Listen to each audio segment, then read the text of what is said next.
Hay que decir que sería una tarea demasiado compleja y también, claro, pues extensa, reseñar de forma, pues esto, fidedigna la vida completa de Augusto, porque al fin y al cabo su fama, su éxito fueron tales que se trata de uno de los personajes sobre los que más se escribió a lo largo de la antigüedad y pues después de ella también, para qué decirlo, ¿no? Hay que decir que la imagen que normalmente se puede ver del princeps, ¿no? La que él quería dejar de sí es la del hombre que salvó la república de sí misma, ¿no? Y que se transformó en el primero entre iguales, pues otorgándoles la paz y la estabilidad entre los dioses y los hombres. Sin embargo, existe otro personaje detrás de Augusto, o sea, uno más real, más humano, físicamente débil, pero bueno, también inteligente y sobre todo muy manipulador, ¿no? Un hombre pues que supo manejar la voluntad de toda una civilización pues para que aceptaran voluntariamente pues sus directrices al fin y al cabo.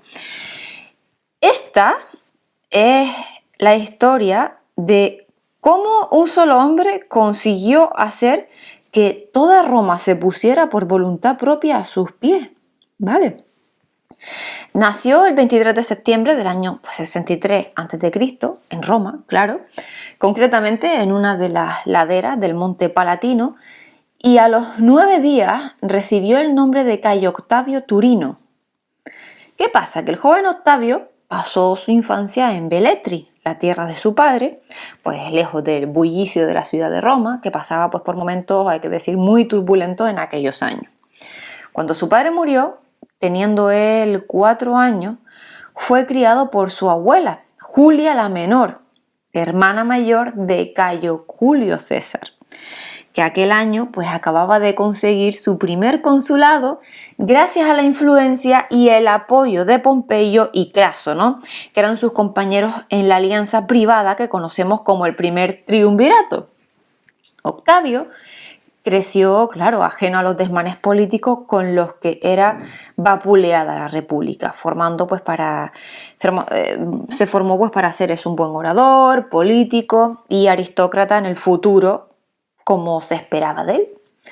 Su primera intervención pública tuvo lugar en el año 51 a.C., cuando su abuela, que había sido pues su referencia maternal más clara durante los primeros años de su vida, murió. Y el joven Octavio, pues de 11 años, pronunció el discurso fúnebre en el foro ante todos los que acudieron pues para presentar sus respetos por última vez a Julia, ¿no?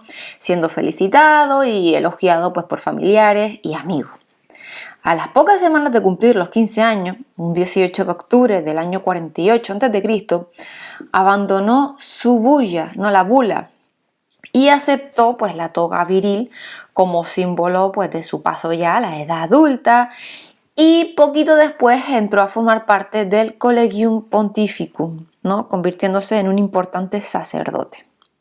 En aquel momento, Octavio ya era un personaje moderadamente conocido en Roma, pues claro, gracias a su pues parentesco con su polémico tío abuelo Julio César, pero bueno, también era conocido por su belleza.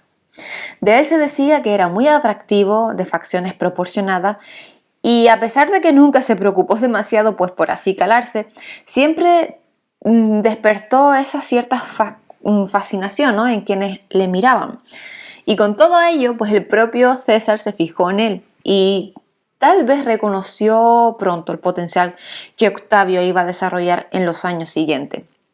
Y así pues hizo que el joven le acompañara pues en su campaña bélica en Hispania contra Pompeyo, aunque una enfermedad le impidió llegar a tiempo al teatro de operaciones y se perdiera la mayor parte de la acción. Pero a pesar de todo, a su llegada, a la que se había antepuesto incluso un naufragio que a punto estuvo de costarle la vida, César lo recibió con especial cariño, pues claro, demostrando que en los años siguientes ayudaría a su sobrino nieto a subir posiciones en el escalafón social. El destino, hay que decir, que le tenía reservado un cambio inesperado poco después, porque el asesinato de César llegó a oídos de Octavio, todo mientras se encontraba en Grecia pues formándose en retórica, oratoria y pues otras disciplinas que se esperaba que poseyera un aristócrata como él. Inmediatamente pues él regresó a una Roma en la que, claro, la incertidumbre era máxima y ni siquiera había consenso entre los partidarios de César. Lépido creía en la necesidad de un ataque directo para vengar a César, mientras que, por ejemplo, Marco Antonio era partidario de la vía diplomática. Y el Senado pues se reunió en el templo de Telu pues para discutir qué es lo que debía hacerse a continuación. La situación, claro, era tan tensa que incluso Antonio llevaba una cota de malla bajo la túnica, ¿no? Como pudieron pues incluso ver los ciudadanos cuando él mismo la mostró como respuesta a alguien que entre la multitud le gritó que tuviera cuidado para no acabar igual que el César. Finalmente, pues bueno, pues como gesto de buena voluntad se decidió amnistiar a los asesinos, pero manteniendo todas las leyes y decretos del dictador asesinado. Algo pues que era conveniente, pues de invalidar todo el trabajo de César, lo poco que quedaba ya de la República se desmoronaría completamente, ¿vale? Ciertamente, hay que decir que a pesar de que el relato oficial olvidó pronto estos primeros días tras la muerte de César, no hubo ningún estallido unánime ni de ira o violencia contra los agresores, aunque tampoco se produjo la reacción ni de júbilo o libertad que ellos esperaban, sino más bien la de terror e incertidumbre ante una situación de desasosiego porque no se sabía lo que iba a ocurrir a continuación. ¿Qué pasa? Que poco antes del funeral público, ¿no?, que se le concedió a César, en el que incluso este Marco Antonio, su mano derecha, fue el encargado de hablar ante el pueblo, se reveló el contenido del testamento del difunto pues, por orden del Senado. Y para sorpresa de absolutamente todo, incluso pues del propio Octavio, César le había nombrado heredero de 3/4 partes de sus posesiones y le adoptaba de forma póstuma con la condición de que tomara su mismo nombre, una cláusula relativamente habitual en estos casos. El joven Octavio, pues claro, no debió de dudar ni un momento en aceptar la adopción de César, pasándose a llamarse Cayo Julio César y convirtiéndose con tan solo 18 años en el heredero pues, del que había sido el hombre más poderoso de toda Roma. César había escrito su testamento el 13 de septiembre del año anterior y claro, hasta su apertura pues se había mantenido sellado y a buen recaudo, custodiado por las vírgenes vestales. Y bueno, pues en efecto no había visto algo en Octavio pues para convertirle en su heredero principal. Aunque claro, también debemos tener en cuenta que cuando redactó el testamento, César pues no sabía que su final hay que decir que estuviera tan cerca. Bueno, aún así, una vez más, nos es complicado conocer los verdaderos planes del dictador, por lo que solo podemos intuir que de cualquier forma estos habrían acabado involucrando a Octavio, aunque bueno, tal vez no de la forma en que ocurrió, pero sabemos que estaría presente de una manera u otra. A comienzos de abril, mientras que algunos amigos de César como Cayo Macio se lamentaban de que si el César con ese talento no encontraba salida, ¿quién la va a encontrar ahora?, ¿no? Bueno, ¿qué pasa?